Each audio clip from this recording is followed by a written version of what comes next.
দিল্লির পরে ইসলামাবাদে বোমা বিস্ফোরণ। দিল্লির ঘটনার সঙ্গে পাওয়া গেছে কাশ্মীরি চিকিৎসকের সংশ্লিষ্টতা। অন্যদিকে আফগানিস্তানকে দুষছে পাকিস্তান। দুই বিস্ফোরণই কি কোনো অভিন্ন ষড়যন্ত্রের অংশ, নাকি কেবলই সময় ও স্থানের এক ভয়াবহ কাকতালীয় সংযোগ?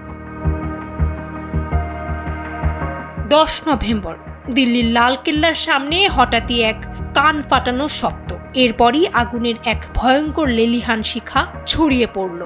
বাতাসে তখন শুধু পোড়া গন্ধ, আর্তনাদ আর আতঙ্কে থমথমে গোটা এলাকা। বিস্ফোরণের তীব্রতায় ছিন্ন ভিন্ন হয়ে যায় কয়েকটি গাড়ি।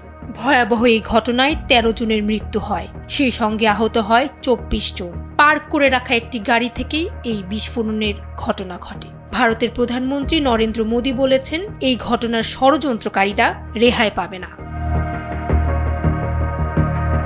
রাত না পোহাতেই 11 নভেম্বর পাকিস্তানের রাজধানী ইসলামাবাদে আরেকটি ভয়াবহ বিস্ফোরণ ঘটে যায়। ঘটনাস্থলেই 12 জন নিহত হয় এবং 27 জন আহত হয়। পাকিস্তানি গণমাধ্যম ও নিরাপত্তা সূত্র বলছে, এটি সম্ভবত একটি আত্মঘাতী হামলা। পরপর এই দুই প্রতিবেশী দেশে এমন বিস্ফোরণে আতঙ্কের পাশাপাশি জনমনে সৃষ্টি করেছে নতুন প্রশ্ন। কেন এমন ঘটনা পরপর ঘটল? কি সংযোগ রয়েছে এতে? ভারতের ঘটনায় সন্দেহের তীরে রয়েছে একজন কাশ্মীরি চিকিৎসক। এই চিকিৎসকের গাড়ি থেকেই মূলত এমন ভয়াবহ বিস্ফোরণের ঘটনা ঘটেছিল লালকেল্লায়। তিনি হলেন জম্মু কাশ্মীরের পুলওয়ামার বাসিন্দা উমর মোহাম্মদ।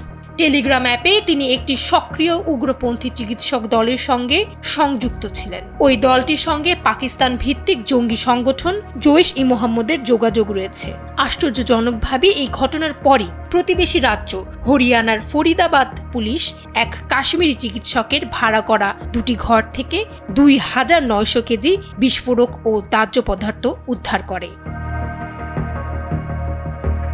ভারতের রাজধানীতে বিস্ফোরণের ঘটনার পরই কেন পাকিস্তানের রাজধানীতে বিস্ফোরণ হলো? বিশ্লেষকরা প্রশ্ন করছে, এটি কি ভারতের পক্ষ থেকে নেওয়া কোনো পদক্ষেপ? কেননা ভারত ইতোমধ্যেই পাকিস্তানের দিকে সন্দেহের তীর ছুড়ে দিয়েছে। যদিও পাকিস্তানের সন্দেহ রয়েছে আফগানিস্তানের দিকে, কেননা আফগানিস্তান এবং পাকিস্তানের মধ্যে সংঘাত চলমান রয়েছে।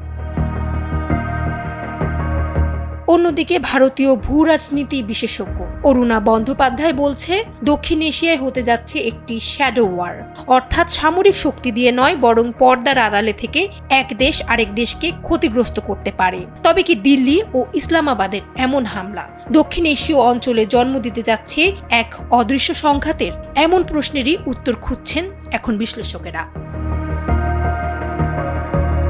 ফামিহা সুহরাওয়ার্দী, সময়ের আলো।